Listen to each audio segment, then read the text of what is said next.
Direct News TV. July 27, 2023. Residents lucky to be alive as wildfires rip through Tunisia, Algeria. Tabarka, Tunisia. First it came slowly, then the fire came very, very quickly. In a matter of minutes, Ines recounts, it had traveled hundreds of meters. Soon, the flames were stretching as high as the trees that skirted her family's comfortable villa in Malula, northern Tunisia. Ines describes helping her husband, Mar, bundle up their two young sons into the car, before heading to the nearby resort town of Tabarka. She sums it up simply: chaos. For days, the fire had simmered in the forest near Malula, but, at around midday on Monday, as temperatures closed in on 50 degrees Celsius, 122 Fahrenheit, it very quickly spread.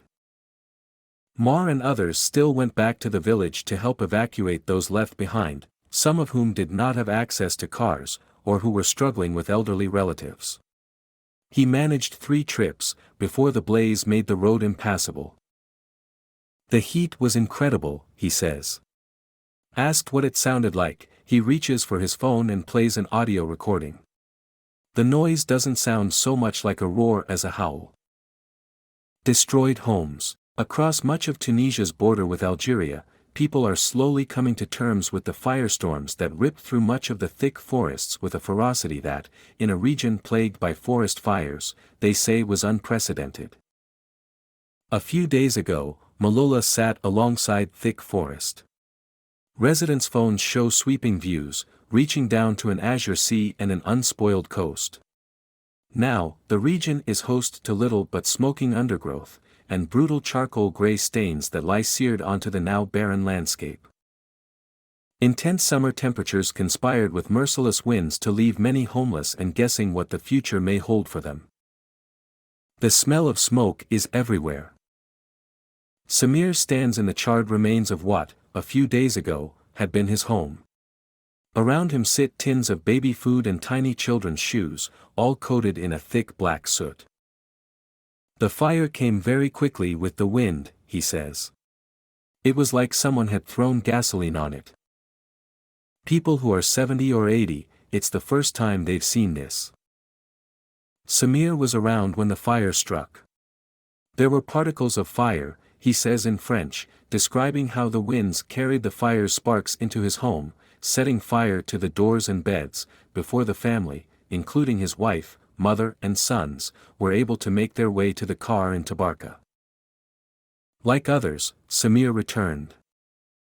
War is better than fire, he says, it was terror. In Malula, those who could not escape by car made their way down the long winding path to the cove to escape by boat. Many have been lucky, calling upon the deep family connections that continue to draw the village's children back from Europe to construct elaborate villas close to the wider families that many now lodge with. Others were left to sleep in schools, before returning as soon as possible for fear of looters who might seek to take advantage of the town's misery. In the village center, still recovering from the onslaught of the flames, people's confidence in the authorities is waning. Crowds demonstrate against the state's failure to restore supplies of electricity and water. Overhead comes the repeated low guttural drone of relief aircraft making their way from the receding water levels of the area's reservoirs to the few fires that still burn along the frontier.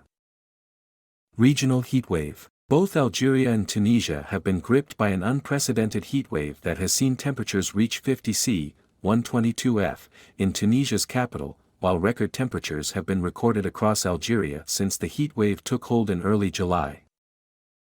In Algeria, at least 34 people have succumbed to fires, which continue to burn and simmer in many locations. In response, Algiers has mobilized around 8,000 firefighters, with additional support coming from the military, 10 of whom were among those killed.